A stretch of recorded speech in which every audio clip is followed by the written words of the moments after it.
Et la vérité, c'est que l'absence de contact ou tes circonstances actuelles ne sont pas le problème. Parce que ce qui importe, c'est ton état mental. Bienvenue dans le Mindfulship Podcast. Je suis Léopoldine. Et cet espace est pour toi si tu veux un vrai changement, sans transformer ta vie en performance spirituelle à temps plein. Il ne s'agit pas ici de forcer une quelconque émotion, ou même d'y croire, ni de te mettre la pression pour avoir une haute vibration, ou de hautes émotions ou énergies. Et il ne s'agit pas non plus de faire semblant que tu es guéri, que tout va bien, alors que tu es juste fatigué. Ici, on parle simplement de comment ton état d'esprit façonne ta réalité. Et comment tu peux faire évoluer cela d'une manière calme, sécuritaire et humaine. Et si tu comprends déjà comment fonctionne la manifestation, les bases, et si ce n'est pas le cas, je t'invite à regarder cette playlist d'abord, s'il te plaît. Mais que tu te surprends encore à avoir des pensées qui tournent en boucle, à te prendre la tête sur comment la manifestation fonctionne, ou à avoir l'impression que tu es bloqué avec rien qui ne semble arriver dans ta 3D réalité. Eh bien, cet épisode est pour toi. On va explorer ensemble ce qui se passe vraiment dans ton esprit quand rien ne semble se passer. Quand il y a des silences, une absence de contact de ton ou ta SP, ou que rien ne semble arriver visiblement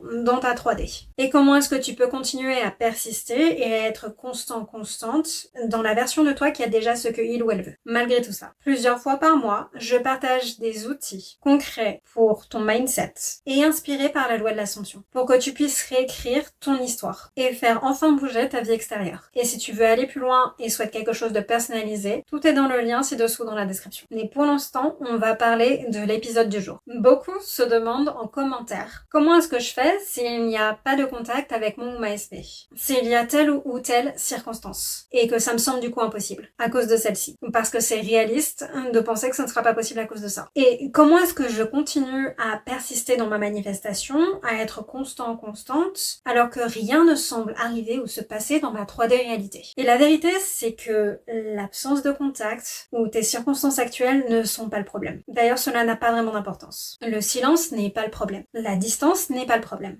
Tes circonstances ne sont pas le problème et ne sont pas importantes. Parce que de toute façon, tu auras quand même ce que tu veux. La manifestation est parfaite. Et cela n'a pas d'autre choix d'arriver si tu ne laisses pas d'autre option à ta réalité, dans ta tête. Parce que ce qui importe, c'est ton état mental. La manifestation est mentale, avant toute chose. Ce qui compte vraiment, c'est ce que ton esprit mentalement choisit, justement dans ces moments de silence, dans ces moments où tu as l'impression qu'il ne se passe rien, où tu ne reçois pas le message, où il y a telle ou telle circonstance. Parce que soyons clairs, la version de toi qui a déjà ce que il ou elle veut, elle ne retournerait pas à ce type de pensée que tu es en train de revisiter encore et encore. Elle ne le ferait pas occasionnellement, de toute façon, et elle ne chercherait pas à avoir des preuves dans sa réalité en vérifiant les réseaux sociaux, ses messages, ses mails, ou même à essayer de justifier que telle ou telle chose est plus réaliste. Non, parce que cette version de toi, elle a déjà ce qu'elle veut. Et elle a la preuve continuellement dans sa réalité, que c'est déjà là, c'est déjà fait. Et c'est vraiment ça la différence entre le fait que tu sais mentalement ce que tu dois faire, la pratique que tu dois faire, et le fait que tu t'identifies, tu incarnes mentalement cette identité choisie, en le vivant dans ta tête tous les jours. Parce qu'à un moment donné, ce n'est plus une question de la pratique que tu fais ou de la technique que tu utilises. D'ailleurs, peu importe la technique que tu utilises. Non, ce qui importe, ce sont tes réflexes mentaux. Le type de pensée auquel tu retournes sans t'en rendre compte durant ta journée. Quand tu ne fais pas ta pratique. En somme, l'état dominant, ton état d'esprit dominant. Celui que Neville Goddard disait qui manifeste. Parce que c'est vraiment ça qui manifeste ta réalité. Donc, ce qui est important, c'est ce que tu assumes quand il n'y a pas encore de message sur ton téléphone venant de ta personne. Ce qui est important, c'est ce que tu assumes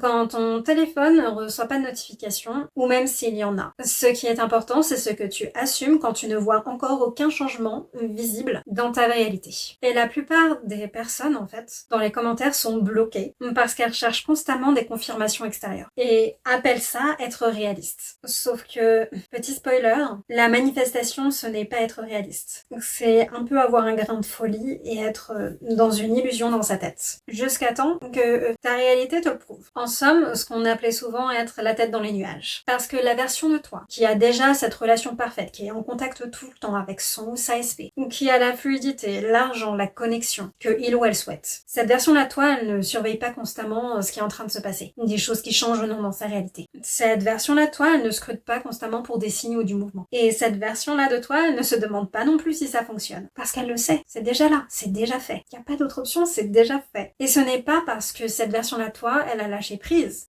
Non, il ou elle ne peut pas lâcher prise. C'est dans sa réalité et elle en a la preuve constamment. C'est là, c'est visible, c'est constant devant elle. Non, mais c'est parce qu'à l'intérieur, pour cette personne, c'est fait, c'est décidé. C'est un fait accompli. Et c'est vraiment ça, incarner l'identité de la version de toi qui a déjà ce que il ou elle veut. Et je veux que ce soit vraiment très clair. Tu ne manifestes pas parce que tu te sens parfaitement bien. Tu ne manifestes pas parce que tu es calme, confiant, confiante ou émotionnellement régulée et parfaite. Parfait. Tu manifestes à partir de pensées que tu as adoptées par défaut. C'est un mode par défaut. En somme, c'est un état d'esprit dominant auquel tu retournes sans t'en rendre compte la majorité du temps. Dès que quelque chose arrive ou que rien n'arrive d'ailleurs. Parce que c'est là, en fait, les indications qui te disent où tu en es mentalement. C'est un indicateur. Ce n'est pas une raison non plus pour t'accabler ou te fustiger. Ce sont ces fameuses pensées qui apparaissent quand tu es fatigué, quand tu as l'impression que rien ne se passe ou en ton cas, tu ne vois rien visible pour le moment. Et aussi surtout quand tu ne fais pas ta pratique. Parce qu'il faut que tu gardes en tête que tout est en train de bouger en coulisses. Tout le temps. Tout le monde et toutes choses sont en train de bouger pour te prouver et te donner raison. Même si tu ne le vois pas. Et c'est quelque chose que tu devrais te dire aussi, souvent. Et c'est aussi pour cela que le fait que tu te dises je vais essayer encore plus fort, je vais essayer encore plus dur, eh bien ça peut souvent se retourner contre toi. Parce que le fait que tu te dises que tu vas essayer, ça implique que ce n'est pas là. Ça implique qu'il manque quelque chose. Le fait que tu checkes les réseaux sociaux, tes messages, etc., ça implique que ce n'est pas sûr, ce n'est pas certain, que tu ne vas peut-être pas avoir ce que tu veux. Tu laisses une option à ta réalité. De te donner raison sur le fait que ce n'est pas encore là et qu'il n'y a encore rien. Et le fait de te répéter en boucle l'identité pour laquelle rien ne se passe, eh bien, c'est être toujours dans l'attente que quelque chose se passe. Et c'est ça que tu manifestes. L'attente que quelque chose se passe. Et ce n'est pas ce que tu veux, n'est-ce pas? Et non, manifester, ce n'est pas être positif 24 heures sur 24. Ce n'est pas vrai. Ce n'est pas non plus de la fausse positivité ou de la positivité toxique. Et ce n'est pas non plus, lorsqu'il arrive quelque chose d'opposé à ce que tu veux, faire semblant que tu vas bien. Absolument pas. Et s'il te plaît, si jamais ça arrive et si jamais tu ressens des émotions, que tu es triste, que tu as envie de pleurer, que tu es en colère, prends 1 heure ou 2 ou même une demi-journée. Autorise-toi à ressentir ce que tu veux ressentir. Vide ton sac une fois pour toutes. Fais-le. J'insiste vraiment. Et ensuite, une fois que c'est fait, tu prends la décision de retourner à tes standards mentaux, ce que tu choisis, l'identité que tu veux réellement. Et tu ne te fustiges pas, tu ne t'en veux pas pour ça, tu ne te rends pas coupable de l'avoir fait. Ce n'est pas la peine. C'est aussi toi qui remarque une pensée comme peut-être que ce n'est pas en train de fonctionner, peut-être que ça ne marche pas pour moi, peut-être que je n'arrive pas à manifester ça. Et à la place de simplement décider, non, ce n'est plus qui je suis, ce n'est plus ce que je choisis de penser. Ça, c'est juste des pensées passées et c'est tout. Tu n'as pas à te donner une leçon, tu n'as pas à te culpabiliser ou te fustiger pour ça. Ça n'a aucune importance si tu ne lui en donnes pas. Le fait que tu retournes à ce type de pensée n'a pas d'importance si tu ne lui en donnes pas d'importance. C'est toujours toi qui décides. Tu as simplement à couper la chic à ce type de pensée ou dès que tu t'en rends compte à retourner à tes affirmations. C'est tout. Pas besoin d'argumenter, pas besoin de te prendre la tête ou de te culpabiliser pour ça. Vraiment. Et beaucoup d'entre vous ne comprennent pas vraiment ce qu'est un mouvement ou se trompent à propos du fait de voir des mouvements. Tu n'as pas besoin de voir de mouvements extérieurs avant de prendre une décision ou de persister par rapport à une manifestation. Tu décides, tu choisis quoi penser et ensuite ta réalité suit, pas l'inverse. Ce n'est pas parce que tu ne vois rien actuellement dans ta réalité pour le moment que ça ne va pas arriver à tout moment dès maintenant. Que rien n'est en train de se passer dans ta réalité actuelle en coulisses. Que des personnes, des choses, des événements sont en train de se produire pour te donner raison. Et tu devrais penser comme ça. Ça ne veut pas dire que rien ne se passe, bien au contraire. Et il est à noter que la majorité du temps, en tout cas de ce que j'ai pu remarquer, le mouvement que tu verras en premier viendra de l'intérieur, viendra de toi, de ce qui se passe dans ta tête. Parce que tes assumptions, tes attentes, ta façon de penser et même tes émotions vont changer. Et ça, c'est aussi du mouvement. Tu dois aussi commencer à te rappeler, et j'ai fait une vidéo sur le sujet, que ton ou ta SP n'a pas de libre arbitre dans ta réalité. Sauf si tu lui donnes un libre arbitre. C'est-à-dire si dans ta tête, tu penses que il ou elle a un libre arbitre. C'est mental. Ce n'est pas toi contrôlant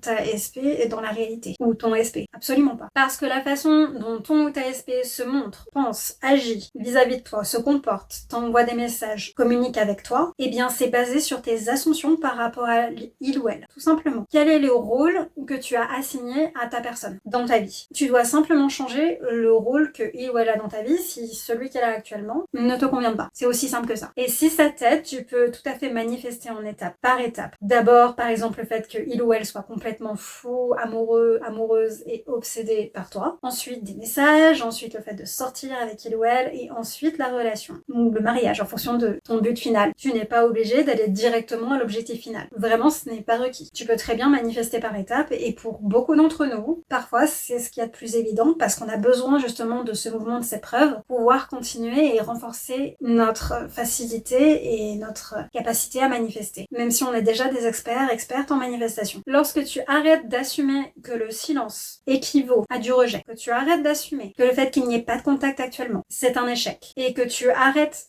d'assumer et d'attribuer le fait qu'il n'y ait pas de mouvement, le fait que ce soit un moment calme, silencieux dans ta vie, et que c'est négatif, que ça veut dire que tu ne sais pas où manifester ou que tu ne peux pas manifester. Mais qu'au contraire, tu sais qu'il se passe des choses en coulisses que tu ne peux pas voir pour le moment, et qu'à tout moment dès maintenant, quelque chose va se produire dans ta réalité. Et bien c'est là que tout se met en place et se réorganise naturellement, pour te donner raison. Donc quoi que tu choisisses d'assumer de toute façon. C'est là où tu arrêtes de te mettre la pression ou de mettre la pression à ta réalité, que les choses se passent naturellement, facilement et rapidement, parce que le fait que ce soit rapide est aussi subjectif et aussi une assumption. Donc, soyons clairs, tu ne deviens pas la version de toi qui a ce qu'il ou elle veut en pensant à ce que tu veux 24 heures sur 24, 7 jours sur 7. Bien entendu, si tu veux y penser aussi souvent que tu peux et veux, tu peux le faire. Absolument rien contre ça. Mais si par exemple tu ne peux accorder que 10 minutes par jour à ce que tu désires, et simplement quand tu y penses ici et là dans ta journée, c'est déjà parfait. Et c'est déjà bien plus qu'assez. C'est déjà suffisant. Tu deviens cette version de toi parce que tu y accordes au moins un petit peu de temps chaque jour pour pouvoir y penser. Pour pouvoir penser que tu es déjà cette version de toi. Peu importe la technique, la pratique que tu choisis. En faisant ce choix, moment présent par moment présent, avec le temps que tu peux y accorder chaque jour, tu construis une certaine sécurité émotionnelle. Parce que tu te tiens et tu te maintiens loyal par rapport au choix que tu as fait. Et ça ne veut pas dire que tu ne peux pas changer d'avis sur ce que tu veux. Ce n'est pas ce que je veux dire. Bien sûr que tu peux changer d'avis sur ce que tu veux et ne plus vouloir ce que tu désires à un moment donné. C'est ok. Tu peux changer d'avis à tout moment. Tu n'es pas obligé de continuer à manifester quelque chose que tu ne veux plus. C'est ok de changer d'avis. C'est ta réalité. C'est toi qui décides. N'oublie pas. Et c'est aussi toi qui décides d'être l'exception à la règle d'une manière positive, d'une manière qui est en ta faveur en réalité. À chaque fois. Parce que tout fonctionne toujours en ta faveur quoi qu'il arrive, n'est-ce pas? Tout arrive toujours en ta faveur, peu importe ce que c'est. Même si ça semble négatif au premier abord. C'est quand même en ta faveur. Alors, si tu ne retiens qu'une seule chose de cet épisode, c'est d'arrêter en fait de te demander comment est-ce que je peux faire pour manifester ça. Et de plutôt te poser la question, quelle pensée est-ce que je devrais arrêter d'avoir si j'avais déjà ça en fait, si c'était déjà moi, et de laisser ce type de pensée partir, de lâcher prise dessus, pas en te fustigeant si jamais elles arrivent, mais plutôt en revenant simplement à tes affirmations ou à des pensées où tu as déjà ce que tu veux, sans chercher à corriger, à renverser, à réinventer toutes tes pensées, mais simplement en revenant à ce que tu avais décidé, sans te prendre la tête, sans te culpabiliser, sans te fustiger que tu aies commencé à penser l'opposé ou autre chose. Et ça, c'est le fait que tu ne t'abandonnes pas, c'est le fait que tu incarnes enfin l'identité que tu as choisi d'incarner. Et c'est comme ça que ton histoire change réellement, naturellement et facilement. Sans que tu aies besoin de forcer quoi que ce soit, courir après qui que ce soit ou quoi que ce soit, ou même continuellement te corriger toi-même. Alors, si quelque chose a fait tilt dans cet épisode pour toi, et je sais que c'est le cas, et si tu as enfin pu mettre des mots sur une émotion ou une pensée que tu avais mais que tu n'arrivais pas à exprimer d'une manière ou d'une autre, pense à t'abonner pour ne pas manquer les prochains épisodes. Et si tu souhaites soutenir le podcast, le moyen le plus simple est de mettre un j'aime, de commenter et de partager avec quelqu'un qui n'a plus envie de se prendre la tête avec la manifestation. Souviens-toi, ce n'est pas la fin tant que tu n'as pas obtenu ce que tu veux. Je te retrouve très vite dans un prochain épisode.